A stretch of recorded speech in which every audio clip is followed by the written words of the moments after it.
안녕하십니까. 스트레이트 김의성입니다. 안녕하세요. 주진우입니다. 지난주 이 시간에 이명박 전 대통령이 곧 석방될 수도 있다는 얘기를 전해드렸었는데요. 저희 예상보다 훨씬 더 빨리 풀려났습니다. 그렇습니다. 사법농단 판사들이 국정농단 주역들을 자꾸 풀어준다 이런 얘기를 했었는데요. 그 걱정은 계속되고 있습니다. 네. 그 석방 장면을 보면서 저는 영화 유주얼 서스펙트의 한 장면이 떠올랐습니다.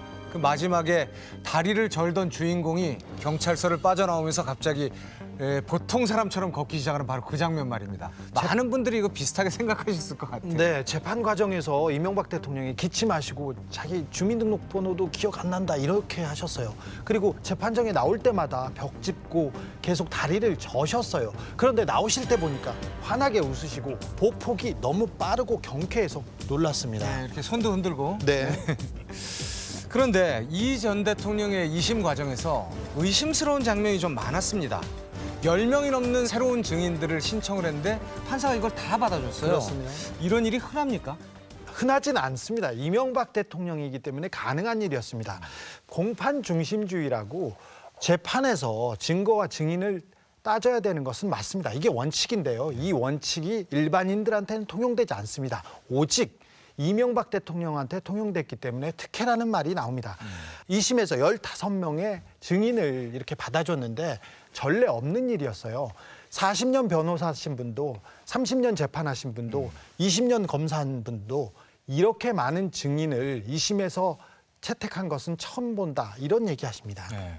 이렇게 전례 없이 많은 증인 신청을 2심에서 받아준 판사는 누굽니까? 박성준 판사님이십니다. 이분도 사법농단 의혹으로 조사를 받으셨어요. 이분은 원세훈 전 국정원장 재판에서 시나리오를 직접 쓰신 판사님이십니다. 공소장을 보면 박성준 판사는 국정원 대선 개입 사건의 처리 방향과 청와대에 대한 대응 방안을 검토해 이 재판을 어떻게 이용하는 것이 유리한지 보고해달라고 지시하였다. 이렇게 써 있습니다. 네. 더더욱 큰 문제는 이 박성준 판사라는 분이 이명박 전 대통령과 직간접적으로 관련이 있다는 게 더 큰 문제 아니겠습니까? 그렇습니다. 박 판사님은 주명건 세종대 이사장의 사위인데요. 주명건 세종대 이사장은 참여정부 때 사학 비리로 쫓겨났던 분인데 이명박 대통령이 되자마자 복권돼서 학교로 들어갔죠.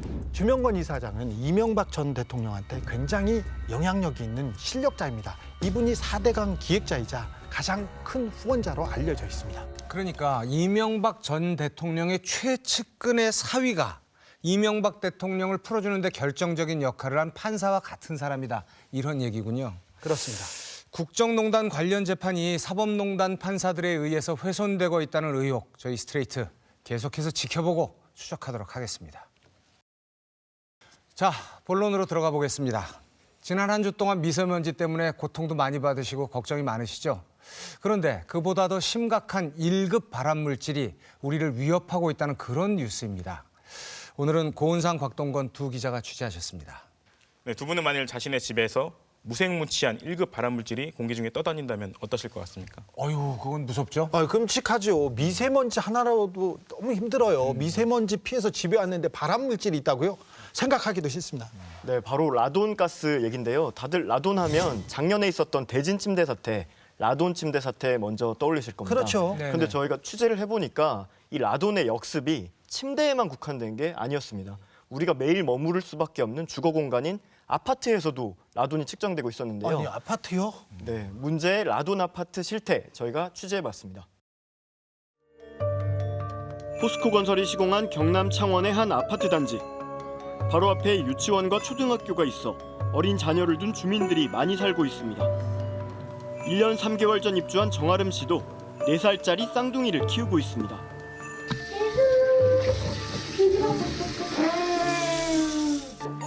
최근엔 얼른 세수만 시키고 서둘러 욕실 밖으로 빠져나옵니다. 욕실 선반에 쓰인 석재인 화강석에서 1급 발암물질인 라돈이 나온다는 사실을 알게 됐기 때문입니다. 라돈의 대여를 신청해서 했는데 한 달 뒤에 받아서 했더니 되게 높게 나오는 거예요. 그래가지고 신랑이랑 계속 어떡하지 엄청 이제 하다가 저희는 이제 전세니까 저희 마음대로 뜯지도 못하고 직접 측정해봤더니 욕실 선반 위에선 16피코큐리, 새로 적용되는 실내 라돈 농도 기준치의 4배에 가까운 수치가 나왔습니다. 입주민들이 직접 측정한 결과 높게는 기준치의 16배에 달하는 67피코큐리, 즉 2,400베크렐이 나온 집도 있었습니다. 처음 입주민들이 포스코 측에 라돈이 뿜어져 나오는 화강석을 바꿔달라고 하자 포스코 측은 주민들이 직접 측정한 결과는 받아들일 수 없다고 나왔습니다. 결국 입주민들이 수백만 원의 자비를 들여 민간 업체에 의뢰해 화강석의 라돈 농도를 재봤지만 결과는 역시 기준치 초과. 그렇지만 포스코는 법대로 하자며 교체를 거부하고 있습니다. 현행법은 실내 공간 전체의 라돈 농도만 규제하고 있을 뿐 골재나 마감재 같은 건축 자재에서 라돈이 방출돼선 안 된다는 규정은 없기 때문입니다. 우리 화장실 문 닫고 애들하고 자식들하고 그 안에서 이제 샤워를 하고 뭐 변기를 사용하실 때 흡입을 하잖아요. 그런 리스크를 왜 갖습니까, 그거를? 그래서 떼어내는 게 당연하다고 생각을 하고. 이제 라돈이 나온다는 사실을 알게 된 주민들은 밀폐된 화장실에서 발암 물질에 노출된다는 공포에 시달리고 있습니다. 화장실 쪽이 너무 예민하니까 빨리 문 닫고 나오라고. 그냥 이렇게 되니까 뭐 할머니 집을 가더라도 화장실 잘 안 들어가고 화장실 들어가면 안 되는구나 막 이런 게 생겨가지고 애들한테는 항상 미안해요. 포스코 건설이 지은 인천 송도의 또 다른 아파트. 창원의 아파트와 마찬가지로 욕실에 설치된 건축 자재에서 라돈이 뿜어져 나오고 있습니다. 공인 장비로 환경부의 측정 방법에 따라 측정해 보니 거실 한가운데에서도 라돈이 검출됩니다. 지금 이거는 기준치 예, 기준치를 넘어서 지금 그 건축 자재에서 나와서 공간 전체로 퍼져서 이제 측정이 됐다고밖에 볼 수가 없는 상황이죠. 금세 수치는 195베크렐, 즉 5피코큐리 이상으로 새로운 아파트 공기질 기준 4피코큐리를 가볍게 넘어버립니다. 아이가 담배를 물고 있는 다소 섬뜩한 미국의 광고. 4피코큐리라면 하루 담배 8개비를 피우는 것과 같다는 겁니다. 미국에서는 집의 라돈 수치가 4피코큐리만 되어도 즉각 집을 수리하라고 경고합니다. 그러니까 4피코큐리 148베크렐 담배 8같이 똑같다. 아이들도 담배를 피고 있는 아이 나오자마자 담배 피는 거죠. 상상을 해보세요. 태어나자마자. 병원 가서 바로 이제 한 달 만에 집에 왔는데 얘는 오자마자 담배 8같이 피운다. 침대 위에서. 입주민들은 특히 24시간 집에 머물 수밖에 없는 아이들의 건강을 가장 걱정하고 있습니다. 저 같은 경우는 그래도 이제 직장 생활 하다 보니까 외부 활동이 이제 있고 이제 퇴근 후에는 이제 집에서 생활하게 되지만 이제 와이프하고 아기 같은 경우는 거의 24시간 가정에서 생활하다 보니까 라돈 수치를 떨어뜨리기 위한 환기도 지금은 어려운 상황.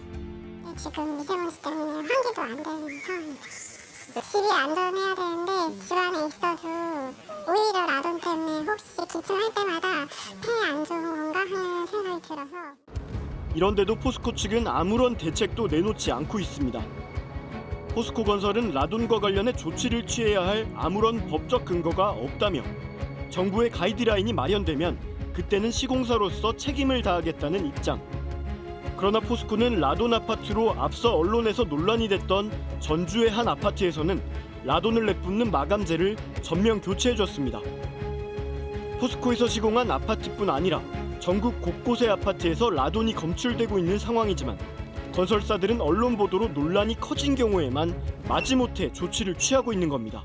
따지면서도 건설사도 그걸 알더라고요. 좀 무기가 집값이 떨어질 거다 이런 식으로 얘기를 하더라고요. 이걸 이슈화 시켜봤자 너희들은 이제 집값이 떨어질 거고 그걸 반대하는 주민들도 있을 거다. 건설사들이 이렇게 배짱을 부릴 수 있는 건 바로 법의 허점 때문입니다.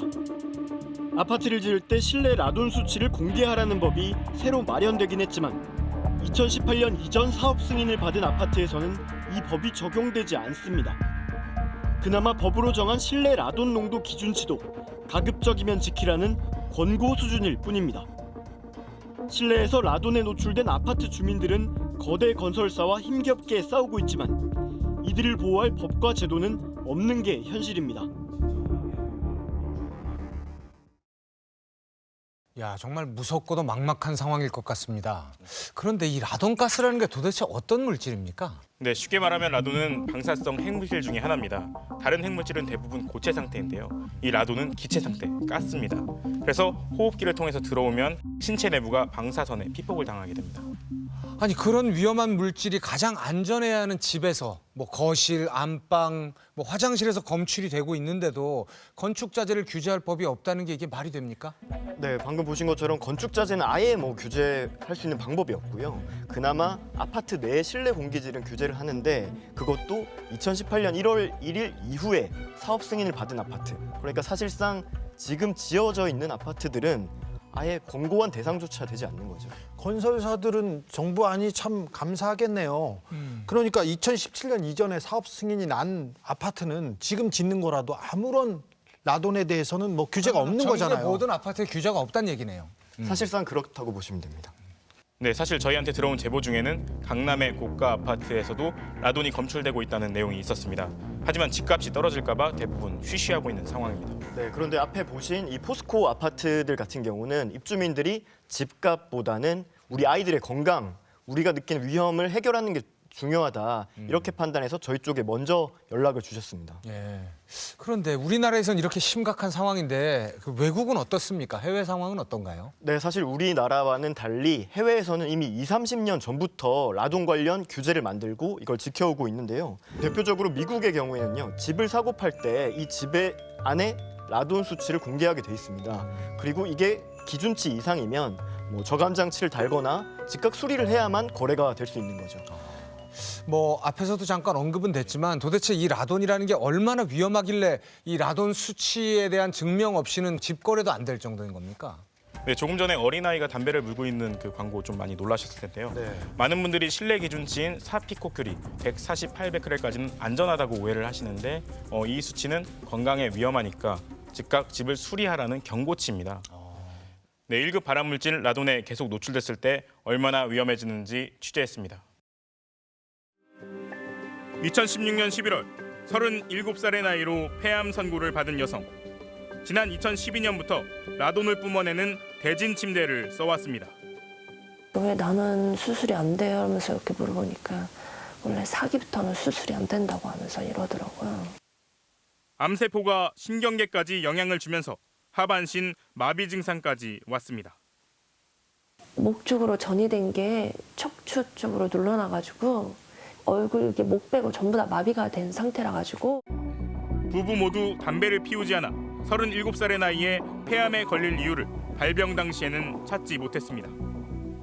저도 바쁘니까는 집에서가 너무 바쁘니까 저희 집에는 암 걸린 사람이 제가 처음이라 가지고 너무나 다 충격을 먹었죠. 이제 또 그것도 폐암이라고 하니까. 폐암에 걸린 뒤에도 대진 침대를 사용했던 부부.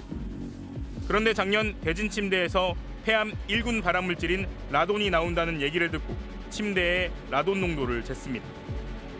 옷방과 거실의 수치는 각각 0.88, 1.81 피코큐리로 기준치 이하였습니다. 그런데 침대 위에서는 충격적인 수치가 나왔습니다. 그게 오작동인 줄 알았습니다. 저는 뭔가 잘못 그게 이렇게 이 수치가 나올 수가 있을까? 침대 위에서 찍힌 숫자는 95.7 피코큐리, 기준치의 24배에 가까운 수치입니다. 어느 정도로 위험한 수치일까? 미국 학자들은 하루 100 피코큐리에 장기간 노출되는 것, 하루에 담배 200개비를 피우거나 엑스레이를 1년에 5,000번 찍는 것과 같다고 지적합니다. 무색무취의 라돈가스가 폐에 들어오면 대체 무슨 일이 벌어질까? 천연 핵물질인 라돈가스는 핵붕괴를 하며 강력한 방사선인 알파선을 내뿜습니다. 라돈가스에서 나오는 알파선의 이동을 볼 수 있게 만든 장치. 마치 총을 난사하듯 수많은 입자들이 빠르게 튀어나갑니다. 라돈가스에서 나온 알파 입자입니다. 라돈 기체가 호흡을 통해 폐로 들어오면 폐 안에서 이처럼 수많은 알파선이 방출되면서 폐세포를 공격하는 겁니다. 몸 안에서 방사선에 노출되는 이른바 내부 피폭 현상입니다. 이 알파선들이 폐의 유전자를 깨뜨리면서 폐 조직을 지속적으로 망가뜨리면 끝내 암세포로 변하게 되는 겁니다. 라돈은 세계보건기구가 지정한 폐암 유발 물질 2위, 흡연 다음입니다. 미국 환경청은 매년 미국에서 2만 명 정도가 라돈에 의해 폐암에 걸려 숨진다고 밝혔습니다. 침묵의 살인자라는 이유가 뭐냐면 몰라요. 모르고 죽기 때문에 침묵의 살인자라고 하는 거거든요. 이게 무생무치, 무미, 냄새도 없고 사람의 우리 인지 감각으로는 알 수가 없는 거잖아요. 흡연보다 더 강하다고 생각해요. 더 무섭다고 생각하는 게 뭐냐면 방어할 수가 없어요. 우리 담배를 안 피실 수도 있고 피면 끊으면 되잖아요. 미세먼지도 마찬가지로 방어할 수 있는 능력이 있지만 라돈은 안 보이기 때문에 방어할 수 있는 능력이 없어요. 2013년 국립환경과학원이 작성한 우리나라 실내 라돈 지도. 짙은 갈색으로 표시된 곳들이 실내 기준치보다 높은 라돈 농도가 측정된 곳입니다. 담배를 피우지 않는데도 폐암에 걸린 여성들의 거주 지역을 분석했더니 상당 부분 라돈 지도와 일치합니다. 대한폐암학회 소속 연구진이 국내에서는 최초로 비흡연 폐암 여성 환자 4만 6천 명을 추적 조사했습니다. 그 결과는 실내 라돈 농도가 높아지면 폐암 발병 위험도 같이 증가한다는 것. 연구진은 현재 실내 기준치인 148베크렐, 사피코큐리가 안전한 기준이 아니라 기준치 미만이어도 폐암 위험이 증가한다고 경고했습니다. 라돈 노출들이 노출 기준의 절반 수준에서부터 이미 폐암의 위험도가 높아지는 것들이 확인이 됐고 용량이 높아지면 높아질수록 위험비가 더 높아지는 것들을 이제 확인할 수 있다. 특히 아이들에게는 더욱 위험합니다. 20살까지는 폐가 성장하고 있는 시기인데 라돈에 노출돼 폐 조직에 손상이 오게 되면 그만큼 폐는 자라지 못하게 됩니다. 활동량 자체도 많지만 아이들은 원래 이제 성인보다 호흡수가 많아요. 성인 같은 경우는 가만히 있더라도 뭐 한 17번, 18번 이런 거 정도 마셔도 충분한데 아이들 같은 경우들은 한 뭐 20번, 30번 이렇게 숨을 쉬어야 되는 경우도 있는 거죠. 아이들이나 임산부, 노인 그리고 이제 병이 있으신 분들 같은 경우들은 동일한 노출 시간이라도 훨씬 더 노출이 많이 될 수가 있기 때문에 가장 안전한 휴식처라고 생각했던 자신의 침대에서 자신의 집에서 방사선의 피폭들이라고 도대체 누가 생각했겠습니까? 무섭네요. 그런데 자연 상태에 라돈이 있다고 하지 않습니까? 그래서 과잉 반응하는 거 아닌가 이런 생각도 해봅니다. 방사능도 그 자연 상태에서 측정되기도 하지 않습니까? 네, 이 방사선 피폭으로는 증상이 즉각 나타나지 않으니까 그런 오해들을 많이 하시는데요. 해외에서는 이 라돈이 폐암을 유발하는 건 이미 기정사실이고요. 최근에는 뇌암과 혈액암, 피부암 발병에도 영향을 미친다는 연구 결과들이 속속 나오고 있습니다. 네, 그리고 우리나라에서는 강원도, 충청도, 전라도 이 지역이 화강암이 많아서 라돈 방출량이 좀 더 많은 편인데요. 네, 강원 지역에는 3대가 이제 폐암과 혈액암 등에 걸린 집안이 있었는데요. 가족력인 줄만 알았는데 측정기관에서 집안의 라돈 농도를 쟀더니 기준치의 80배 라돈이 검출된 사례가 있었습니다. 야, 이렇게 심각한 물질인데도 지난해 그 대진 침대 사태가 터지기 전까지는 라돈이라는 말은 그렇게 위협적으로 느껴지지 않는 단어였어요. 사실 라돈 사태가 세상에 알려진 것은 한 시민이 집안의 공기질을 파악해보기 위해서 라돈 측정기를 침대 머리맡에 올려놨다가 알려지게 된 거거든요. 네, 그래서 라돈 사태를 쭉 살펴보다 보면요. 과연 국가는 어디 있었나, 국가는 뭘 하고 있었나 이런 생각이 들 수밖에 없는데요.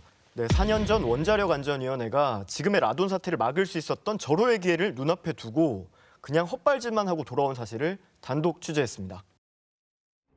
방진항 야적장을 가득 덮은 침대 매트리스. 라돈가스가 뿜어져 나오는 대진 침대의 매트리스입니다. 대진 침대에 매트리스를 납품했던 업체는 성지 베드 산업. 여기가 그 대진 침대 그 매트리스 납품하셨던 데잖아요. 몸에 좋은 음이온 처리를 했다던 이 매트리스. 그런데 음이온 처리에는 방사능 광물인 모나자이트가 사용됐습니다. 매트리스에서 방출된 건 음이온이 아니라 방사선이었습니다. 지난 2014년 원자력안전위원회 측은 바로 이 성지 베드 산업을 조사했습니다. 방사능 광물 모나자이트를 취급하는 노동자들이 방사선에 피폭되고 있는지 조사한 것. 원안위는 이 업체가 방사능 물질을 매트리스에 쓰고 있다는 사실을 라돈 침대 사태 발생 4년 전에 이미 알고 있었던 겁니다. 그런데 조사관들은 노동자들의 안전엔 별 문제가 없고 음이온 매트리스도 안전 기준을 만족할 것 같다고 판단했습니다. 라돈 농도 측정은 아예 하지도 않은 채 내린 판단이었습니다. 사실 그 당시에는 그 제품을 보더라도 제품 봤을 때 라돈을 보지 않았던 것 같습니다. 대행침대 사안 전까지는 제가 뭐 세컨에서 라돈 방출을 사실 확인하지 못했던 것은 사실이고요. 환경부는 이 매트리스에 친환경 제품 인증까지 해주며 사태를 키웠습니다. 실질적으로 친환경 지역에서는 거기에 대해서는 검증하지는 않거든요. 저희는 환경 오염 물질이라는 그런 거에 문제가 하고 있어서. 그리고 원안위는 4년이 지난 2018년 5월에서야 라돈에 의한 방사선 피폭이 확인된다며 7만 개의 대진 침대 매트리스 회수 명령을 내렸습니다. 정부는 라돈 침대 사태 5달 뒤인 작년 10월 라돈 침대 수거와 해체가 모두 끝났다고 했습니다. 과연 그럴까? 서울 은평구의 한 주택, 60대 부부의 좁은 침실에는 문제의 대진 침대가 놓여 있습니다. 아니 아버님 저기 대진 침대 전화는 안 나요. 갖고 있었거든요. 지금 우리 돈 많냐고 그거 하시냐고. 그럼 언제 가져갈 거냐? 가져갈 거라고 지금까지 연락을. 라돈 농도를 측정해봤습니다. 1시간 만에 라돈 농도가 55.8 피코큐리를 찍었습니다. 실내 라돈 기준치의 13배가 넘는 수치. 이를 몰랐던 노부부는 취재진이 촬영하던 이날까지도 대진 침대 위에서 잠을 잤습니다. 매일 고농도의 라돈 방사선에 피폭되고 있었던 겁니다.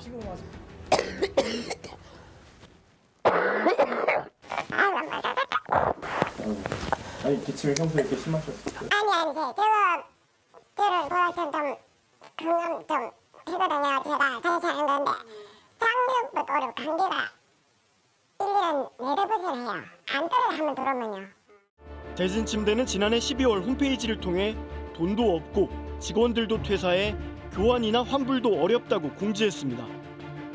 대진 침대 본사 앞에선 매트리스 수거와 환불을 요청하러 온 고객을 만날 수 있었습니다.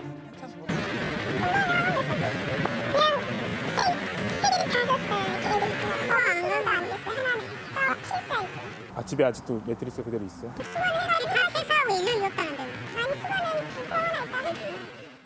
침대에서 방사선 피폭을 당한 소비자들은 피해 보상도 막막한 상황입니다. 피해를 호소하며 소송 중인 4,600명 가운데 30명이 폐암에 걸린 상태로 백혈병과 갑상샘 질환 등을 호소하고 있습니다. 소송을 진행하면서 중간중간 계속 의뢰인들과 컨택을 하고 있는데 그 백혈병이라고 진단을 받은 20대 남성분이 계속 연락이 되지 않은 거예요. 돌아가신? 예, 그렇죠. 그 사이에 유고하신 것 같고 그래서. 그러나 대진 침대 측은 이번 라돈 사태 자체를 사실상 부인하고 있습니다. 대진 침대 쪽 입장에 저희가 굉장히 좀 답답한 심정인데 라돈이 뭐 나올 수는 있겠지만 지금 나오는 그런 어떤 평균적인 수치 알려진 것들은 굉장히 과장되어 있다 이런 입장인 거죠. 그래서. 고농도 라돈에 장기간 피폭된 잠재적 피해자들에 대해 정부는 아직도 구체적인 대책을 세우지 못하고 있습니다. 누구 어느 쪽이든 좋습니다. 업체 쪽이든 뭐 정부든 나라든 저희가 좀 관리를 못해서 피해 보신 분한테 죄송하다는 말, 미안하다 그 말 한마디만 들었으면 좋겠어요. 방사능 물질을 침대 제조에 사용하고 있다는 업체를 조사하러 갔다가 아무 문제 없다고 결론을 내린 분들, 그 침대에서 방사능에 피폭됐던 분들에게 이제라도 사과해야 되는 거 아닙니까? 가습기 살균제 사태도 그렇고요. 라돈 침대 사태도 우리나라에만 있는 현상입니다. 세계에서 유례를 볼 수 없는 참사가 우리나라에 일어난 겁니다. 네, 해외 학자들도 어떻게 방사성 물질인 라돈이 그 침대에서 나올 수 있냐며 굉장히 놀람과 걱정으로 한국을 지켜보고 있습니다.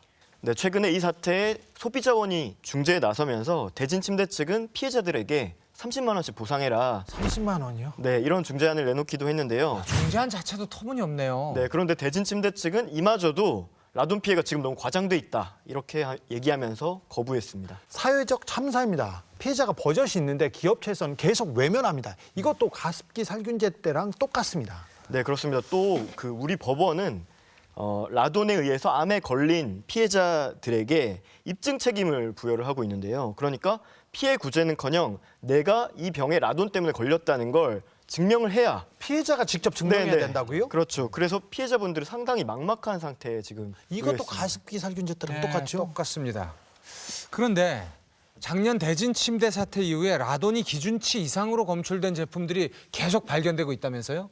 네, 지금 리콜이 명령된 매트와 베개 제품 이런 것들이 약 17만 개에 이릅니다. 17만 개요. 네, 이 17만 개 제품들도 대부분 시민들이 먼저 발견해서 측정을 해보고 전문기관에 의뢰를 해서 밝힌 것들이어서 앞으로 더 늘어날 전망입니다. 네, 17만 개에서 끝날 문제가 아니군요. 17만 개 제품이 대부분 가족들이 가정에서 사용하기 때문에 뭐 30만 명, 40만 명이라고 피해자를 추산할 수도 있는데요. 사실은 영세 기업들의 제품들은 이 안에 포함되지도 않았어요. 영세 기업들까지 포함하면 피해자들은 기하급수적으로 늘어날 것입니다. 네, 이뿐만이 아닙니다. 패키지로 여행 다녀오시는 분들 많으시잖아요. 특히 그 여행사를 통해 동남아 지역 다녀오시는 분들이 가장 많이 사오는 게 바로 라텍스 제품입니다. 그렇죠. 그 패키지 여행 가면 다 갑니다. 그 공장과 그런 상점은. 네, 그런데 이 해외에서 구매해오는 일부 라텍스 제품에서도 기준치 이상의 라돈이 검출되고 있습니다. 지난 2017년 중국 장가계로 패키지 여행을 갔던 최미연 씨는 가이드의 안내로 라텍스 제품을 사왔습니다. 그 당시에 새로 나온 신제품이다. 게르마늄 라텍스라고 하면서 혈액순환이면 뭐 이런 게 좋다고 그래 요한이면 좋은 거 사자라는 생각에 가격이 이게 120-30만 원 했을 거예요. 큰 돈을 주고 산 라텍스 매트는 지금 밀봉돼 창고에 처박아 놨습니다. 기준치의 8배가 넘는 라돈이 검출됐기 때문입니다. 기억으로는 제일 높은 게 1,400 뭐가 나왔고 근데 그거를 제가 사진을 찍어놨어야 되는데 너무 놀라가지고 그냥 나왔고 제가 이제 제일 나중에 찍은 게 이제 1,200 뭔가. 취재진이 직접 측정해 보기로 했습니다. 먼저 창고문을 열고 공기 중 라돈 농도를 쟀더니 0.7 피코큐리, 별 문제가 없었습니다. 그런데 매트 위에 측정기를 올리자 불과 10분 뒤 즉시 환기를 시키라는 경고가 떴고 1시간 뒤엔 30 피코큐리, 라돈 기준치의 7배를 훌쩍 넘겼습니다. 소비자들이 해외에서 구입한 기능성 라텍스 제품의 라돈을 측정했더니 매트리스, 목베개, 아기용 침구류 등 곳곳에서 고농도 라돈이 나왔습니다. 김선미 씨는 신혼여행 때 사온 음이온 라텍스 제품 위에서 2년 동안 아이를 키웠습니다. 24시간 내내 음이온 라텍스에서 생활한 아기는 유독 호흡기가 약했습니다. 아기가 100일도 되기 전에 장기침 많이 하고 병원에 이제 자주 왔다 갔다 했어요. 그러니까 병원에서 하는 말이 뭐 엄마나 아빠나 비염이 없냐, 뭐 호흡기 쪽이 안 좋냐 물어보는데 저희는 다 그런 게 없으니까 아니라고 했거든요. 그러다가 6개월쯤인가 갑자기 급성 폐렴 쪽으로 와서 입원하고 그렇게 한 2-3번 입원했어요. 돌전에만 그렇게 계속 입원했어요. 간이 측정에서 15배에 달하는 라돈 농도가 나와 정부에 공식 측정을 의뢰했습니다. 의뢰 넉 달 만에 원안위가 내준 결론은 방사능 허용치의 최대 29배를 초과했다는 설명. 그게 끝이었습니다. 그냥 높게 나왔다 하고 끝나고 아무 말도 없으니까 뭐 이러고 그냥 높게 나온 건 다 알잖아요. 저희가 수치 검사를 다 해봐서 왜 들고 가서 검사를 했나 싶기도 하고요. 해외에서 구입한 이런 제품들이 문제가 돼도 정부는 이런 사실을 공지조차 하지 않습니다. 국내 제품과 달리 행정명령을 내릴 근거가 없고 모델명을 특정하기 어렵다는 이유입니다. 이러다 보니 구매자들은 스스로가 각자 방사능 위험에 대처해야 하는 상황입니다. 그 라텍스에도 이제 라돈이 검출됐다. 이걸 찾아보니까 돼지 침대부터 시작해서 막 나오기 시작해서 이미 저는 늦게 알았더라고요. 구매자들이 스스로 문제를 알아채지 못하면 라돈 제품을 계속 사용할 수밖에 없습니다. 저희 남편하고도 가끔씩 이야기를 해요. 아마 지금도 연세 드신 분들은 그런 게 있어도 그게 뭔지도 모르고 아까워서도 그렇고 못 버리고 지금 쓰고 있는 사람도 많을 것이다. 이처럼 원안위가 문제를 공지하지 않으니 라텍스 판매 업체들은 이를 악용합니다. 여행사와 판매 업체들은 자신들의 측정 결과 안전성이 검증됐다는 입장만 되풀이하고 있습니다. 왜냐면은 중국에서도 글로벌 세계적으로 유명한 기관의 검증을 받은 거기 때문에 30만 원을 줘야 같은 제품으로 바꿔준다는 거예요. 그것도 뭐 좀 어이가 없고 좀 화가 나기도 하고 돈을 더 줘도 시원찮을 바에 이걸 우리가 더 줘야 바꿔준다는 게 그게 진짜 이해가 안 가더라고요. 라텍스 제품 구매가 가장 많이 이뤄지는 중국과 태국. 지난 2015년부터 2017년까지 3년 동안 여행사를 통해 중국과 태국을 다녀온 관광객만 400만 명에 이릅니다. 라텍스 구입자의 상당수가 가족, 친지들 제품까지 사오는 걸 감안하면 굉장히 많은 양의 라텍스 제품이 국내에 반입됐을 것으로 추정됩니다. 그러나 지금 원자력안전위원회에 측정을 의뢰한 해외 구매 라텍스 제품은 6,000개 뿐입니다. 아니 이거 국민들의 건강을 위해서 꼭 필요한 정보 아닙니까? 왜 정부는 이 라돈 정보를 공개하지 않는 겁니까? 네, 현행법상 해외 업체이기 때문에 공개할 근거가 없다는 거죠. 그래서 저희가 따로 준비한 자료가 있는데요. 지금 라텍스 브랜드가 있고 옆에 방사능 피폭량이 있는데요. 원자력안전기술원에서 분석한 수치입니다. 네, 그런데 이 브랜드 제품 전체에서 모두 라돈이 검출되는 것은 아니고요. 네. 그리고 모든 라텍스 제품에 문제가 있는 것도 아닙니다. 다만 이 제품을 살 때 혹시 뭐 음이온, 게르마늄 이런 단어를 들으셨다거나 상표에 그런 단어가 쓰여 있다면 라돈 검출 가능성이 굉장히 높기 때문에 꼭 측정 의뢰를 하셔야 됩니다. 아니 그나마 젊은 사람들은 이런 정보를 찾아보고 잘 대응을 하겠지만 이 어르신들 이런 거 모르고 그냥 계속 사용하실 수 있잖아요. 이거 참 걱정입니다. 저는 부모님께 사드린 게 하나도 없는데요. 딱 하나 사드린 게 라텍스 베개네요. 이거 어떡합니까? 당장 부모님께 라텍스 베개 어떻게 됐는지 체크해봐야 되겠습니다. 예. 일부 기업에서는 이 측정기가 저가의 제품이어서 믿을 수 없다고 그렇게 공격했었는데요. 네, 그런데 사실 이 측정기 원자력안전위원회에서도 이걸 가지고 다 측정을 하러 다니고 있고요. 제품에서 라돈이 나오는지 확인하는 데는 뭐 충분한 성능입니다. 예. 그런데 이런 제품들에서 라돈이 검출되는 이유가 한때 유행했던 음이온 효과 이걸 낸다고 위험한 방사능 물질을 제품에 첨가했기 때문이라고요? 네, 그렇습니다. 지난 20여 년간 음이온이라는 근거 없는 내용이 마케팅으로 활용되면서 관련 특허만 17만 개가 등록이 돼 있는데요. 방사능 제품이 어떻게 고가의 기능성 제품으로 둔갑했는지 저희가 추적했습니다. 주로 인터넷과 방문 판매로 팔리고 있는 한 여성용 기능성 속옷. 속옷에서 어떤 에너지가 뿜어져 나와 건강에 도움을 준다고 광고하고 있습니다.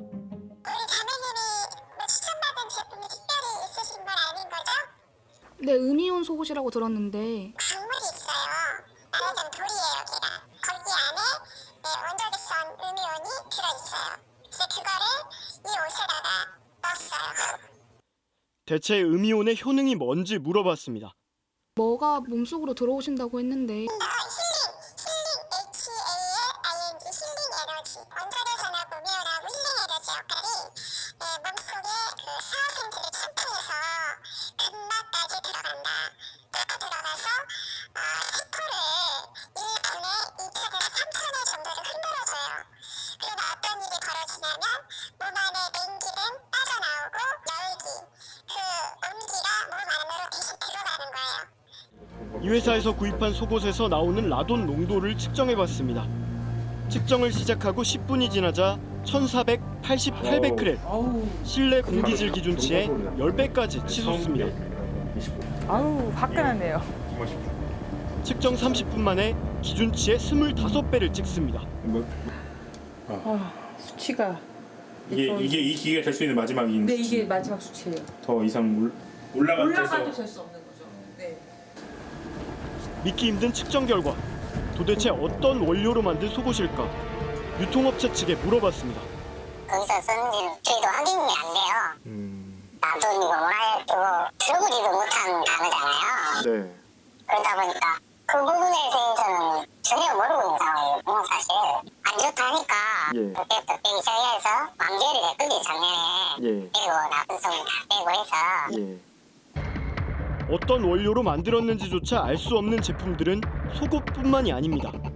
미용 마스크와 온수 매트에 생리대와 찜질기 같은 의료기기까지 건강에 좋은 음이온이 나온다는 광고를 하며 시중에서 버젓이 팔려왔습니다. 대부분 방사성 물질이 들어간 제품입니다. 부종속옷서부터 의료기, 온열 찜질기 같은 경우에도 있고 팔찌 같은 거나 목걸이 같은 건강 음이온 방출 제품은 사실 거의 많이 나와요. 그러니까 그런 문의가 굉장히 많으시죠. 2000년대 초반부터 유독 한국과 일본, 중국에서만 이런 음이온 제품이 건강에 좋다며 큰 인기를 끌었습니다. 일본 사람들이 우리나라에 와서 음이온이 좋다고 해가지고서 호르몬스 원리 해서 미약 방사선이 인체에 활성화를 시켜준다 해서 한 20년, 한 15년, 20년 전에 사실 그 사람들이 우리한테 원료를 일본 사람들이 팔아먹었죠. 음이온의 효과는 지금까지 단 한 번도 과학적으로 규명된 적이 없습니다. 전 세계 어떤 논문을 봐도 음이온이 우리 건강에 좋다 하는 어떤 논문도 없고요. 플라시보 효과, 비과학적이고 이런 데 국민들이 속아서 유사과학, 사이비과학, 가짜과학 저는 이렇게 늘 표현합니다. 실제로 미국 원자력 규제위원회 NRC는 음이온 제품에 방사성 물질이 들어있으므로 즉각 폐기하라고 권고하고 있을 정도입니다. 그렇다면 이런 정체불명의 음이온 제품은 어떻게 허가를 받고 팔려나갈 수 있었던 걸까? 화장품이나 의료기기, 생리대 같은 제품 판매를 승인하는 식약처에 물어봤습니다. 아주 위생이나 이런 데에서 검토한 적이 없으니까요. 그래서 방사선에 대한 모든 거는 지금 원안에서 나오고 있습니다. 그럼 그게 화장품이나 의료기기 일지라도? 공산품 안전관리를 책임지는 산업부 국가기술표준원에서도 소관이 아니라고 합니다. 음이온이라는 명칭을 써도 된다 안 써도 된다 이런 거를 허락을 해주거나 허가를 해주거나 승인해주는 건 없습니다. 그 방사능 물질 기준은 원안에서 갖고 있는 걸로 제가 알고 있거든요. 그러나 정작 원자력안전위원회도 음이온 제품 판매를 승인하는 곳은 아니었습니다. 저희가 어떤 가공 제품을 저희가 허가를 내주고 그러지는 않습니다. 다만 제품에서 방사선이 얼마나 나온지를 저희가 조사를 할 뿐이지 제품 자체를 허가 내주지는 않아요. 결국 정부 어떤 기관도 승인하지 않은 제품이 음이온이라는 이름을 달고 팔려 나갔던 겁니다. 그렇다면 원안위의 제품 관리는 어땠을까? 특정 업체가 해외에서 모나자이트 같은 방사능 원료를 수입해오면 원안위는 이 원료가 처음에 어디로 팔려나갔는지는 파악했지만 그 이후 2번, 3번 유통 과정을 거쳐 결국 어떤 생활 제품에 들어갔는지는 제대로 조사하지 않았습니다. 1차는 일단 기본적으로 다 맞고요. 네. 2차, 3차, 4차는 그래도 대대적으로 하진 않았고 개별 건건히 할 수는 있었겠지만 전수적으로 하진 않았다. 음이온 제품의 원료는 방사능 광물 모나자이트. 지난 6년간 국내에서 유통된 방사능 원료 모나자이트의 양은 확인된 것만 최소 40톤. 이 가운데 대진 침대 측이 사들인 양은 2.9톤. 전체 유통량의 7%에 불과합니다. 나머지 상당량의 모나자이트 역시 돌고 돌아 각종 음이온 제품에 사용된 것으로 추정됩니다. 그나마 원자력안전위원회가 생기기 전인 2012년 이전에는 모나자이트 같은 방사능 물질 수입에 아무런 제재가 없었습니다. 음이온 마케팅이 시작됐던 2000년부터 10년 넘게 대체 얼마나 되는지 가늠조차 할 수 없는 방사성 제품들이 시중에 팔려나갔던 겁니다. 아니, 저희 집에도 이 음이온이라는 거 붙은 제품들 몇 개 있었던 걸로 기억합니다. 왜 홈쇼핑이나 광고에 보면 음이온 좋은 거 다 아시죠? 이렇게도 얘기를 했었잖아요. 네, 사실 음이온이 몸에 좋다는 거 그거 다 거짓말이었고요. 거기서 나오는 게 음이온이 아니라 사실은 방사선이었던 겁니다. 와, 끔찍하네요. 네, 그리고 그 방사선을 뿜어내는 원료가 바로 모나자이트였던 거고요. 이 모나자이트라는 물질은 도대체 어떤 물질인 거죠? 네, 모나자이트 안에는 우라늄과 토륨이라는 핵물질이 들어있는데요. 바로 여기서 라돈이 나오는 겁니다. 그리고 토륨은 차세대 원자력 발전 연료로 주목받고 있는 물질입니다. 무서운 물질이에요. 아니, 원자력 발전의 연료를 마스크, 팔찌, 속옷 이런 데다 집어넣었다는 얘기인가요? 네, 그렇습니다. 네, 그래서 올해 7월부터는요, 이 음이온이라는 단어를 쓰는 마케팅이 법적으로 완전히 금지가 됩니다. 원자력안전위원회는 최근에야 이 모나자이트 유통 경로를 전수 조사를 했는데요. 사실 20년 동안 유통된 걸 제대로 다 찾기에는 역부족인 실정입니다. 네, 그나마 이 제품에서 나오는 라돈은 제품을 사용하지 않으면 그만이지만요. 더 큰 문제는 이 라돈에 가장 취약한 공간이 또 따로 있다는 겁니다. 라돈에 취약한 공간이 따로 있다고요? 네, 바로 아이들이 공부하는 학교입니다. 스트레이트는 전국 12,000개 학교에 2017년, 2018년 라돈 측정치를 단독 입수했습니다. 황당하고 어이없는 수치들이 즐비했는데요. 과연 이 상태로 아이들의 안전을 지킬 수 있는지 함께 보시죠. 라돈은 원래 자연적으로 우라늄 성분이 녹아있는 화강암에서 많이 나옵니다. 우리나라 국토의 70%는 화강암. 라돈가스가 많이 나오는 지질학적 특성 때문에 한국의 실내 라돈 농도는 세계 2위권. 저희가 강원도, 충청도, 전라도 이쪽이 이제 예전에 그 지질학적으로 화강암이 많은 지역으로 알려져 있거든요. 그런 데는 지질적으로 안반에 우라늄이 많다 보니까 라돈이 많이 나오는 거죠. 특히 저층 건물로 이뤄진 오래된 학교 건물이 라돈 노출에 취약합니다. 스트레이트가 단독 입수한 2018년도 전국 12,000개 학교의 라돈 농도. 2017년에는 전국 430여 개 학교가 라돈 기준치를 초과했는데 2018년에는 43개 학교만이 기준치를 넘어섰습니다. 그동안 라돈 저감 시설을 한 학교는 90여 개뿐. 그런데 수치는 어떻게 저절로 줄어든 것일까? 아이의 영베크렐, 즉 교실 내에서 라돈이 전혀 발견되지 않았다는 것도 있습니다. 그날 측정했을 때는 0으로 나온 거래요. 그럼 그때 그 라돈 그거는 하나도 없다는 의미인가요? 그랬더니 그렇다고 그러네요. 땅속에서 올라오는 라돈가스는 대기 중에도 일부 검출됩니다. 즉 0이라는 수치는 있을 수 없다는 것. 되게 터무니없는 얘기예요. 0이라는 게 나올 수가 없어요. 자연상에 0이라는 얘기 라돈이 없다는 건데, 근데 그게 0이라고 하는 건 제가 볼 때 여러 가지 해석상의, 관리상의, 측정상의 문제가 있다고 보는 거죠. 라돈 측정이 엉터리라는 뜻입니다. 실외에서도 보통 14베크렐 정도의 라돈이 검출됩니다. 그런데 교실 내에서 측정한 라돈 농도가 실외보다 적게 나왔다고 보고한 학교만 무려 740곳이 넘습니다. 시시할 일이 아니고 어디든 나오고, 그리고 학교 라돈도 어린이들 관리가 중요하거든요. 학생들. 그러니까 일부러라도 찾아가지고 관리를 해야지 자꾸 없다는 식으로 하면 안 되죠. 더 큰 문제는 현재 교육부의 라돈 측정 지침.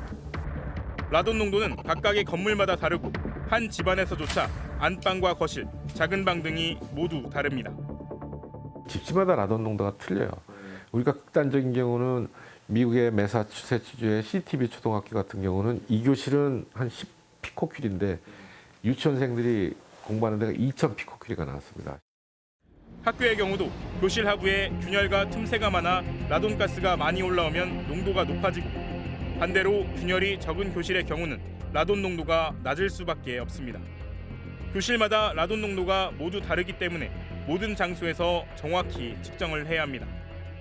그러나 현재 교육부의 라돈 측정 지침은 1층 이하 건물에 한 곳 이상만 재면 됩니다. 지금 교육부의 그 측정 방침을 보면 딱 한 곳만 이렇게 재면 측정하면 되게 되어 있습니다. 그러니까 적어도 라돈가스 노출이 많은 1층 교실만큼은 이 공간별로 측정을 하도록 방침을 바꿔야 된다고 봅니다. 미국 포틀랜드에서는 실내 라돈 농도가 높으면 휴교를 하는 곳까지 있을 정도로 라돈의 위험에 심각하게 대처하고 있습니다. 질병의 치료나 검진을 받기 위한 어쩔 수 없는 방사선 노출을 제외하면 불필요한 방사선 피폭은 최대한 줄이라는 게 국제사회의 원칙입니다. 그러나 우리 교육부는 라돈의 위험이 과장됐다고 말하고 있습니다. 일상생활에서의 자연 방사선이 어디도 쓰일 수 있는 건데 너무 이제 일부 이제 전문가나 협회 쪽에서 너무 이제 라돈에 대한 부분으로 심각하게 이렇게 막 이렇게 얘기하고 막 그래서. 아니, 아이들의 안전을 책임져야 하는 교육부가 1급 발암물질인 라돈에 대해서 이렇게 안일한 생각을 갖고 있다니 좀 실망스럽습니다. 네, 사실 라돈 농도는 겨울철에 가장 많이 올라갑니다. 그래서 최악의 상태를 가정해서 라돈 농도는 보통 겨울에 제도록 측정을 권고하고 있습니다. 그런데 우리 교육부는 작년에 측정 시기를 3월에서 6월로 정했습니다. 라돈 농도가 줄어드는 시기에 측정을 한 다음 안전하다고 보고하고 있는 겁니다. 학교야말로 이 라돈 엄격하게 측정을 해야 하는 곳인데요. 교육부도 일선 학교도 이 심각성을 제대로 깨닫고 있지는 못하다는 생각이 드네요. 근데 또 사실 가장 중요한 문제는 이미 피폭된 분들, 라돈에 피폭된 분들에 대한 실태 조사입니다. 이분의 건강 상태에 대한 추적 조사가 필요한데 아직 계획이 전혀 없습니다. 제대로 된 역학 조사가 반드시 필요한 상황입니다. 네, 그리고요. 라돈 측정과 관련해서도 그 실내 공기질은 환경부에서 하고요. 제품에서 나오는 라돈은 원자력 안전위원회에서 하고요. 또 학교에서 나오는 라돈은 교육부에서 하고 있는 거죠. 네, 라돈에 대한 전문성을 갖고 전체를 좀 총괄해 줄 수 있는 컨트롤 타워가 필요하다는 지적이 그래서 나옵니다. 감추고 덮고 나몰라라 하는 사이에 가습기 살균제 사태에 이어 라돈 사태까지 그야말로 끔찍한 사회적 참사가 일어났습니다. 유독 이런 일이 우리나라에서만 일어났다는 것이 더욱더 안타깝고 부끄럽습니다. 커지는 라돈의 공포는 막연한 불안감 때문이 아닙니다. 실태를 정확히 파악하고 저감 대책을 제대로 세운다면 라돈의 공포는 곧 사라질 것입니다. 끈질긴 추적 저널리즘 탐사기획 스트레이트. 저희는 다음 시간에 뵙겠습니다.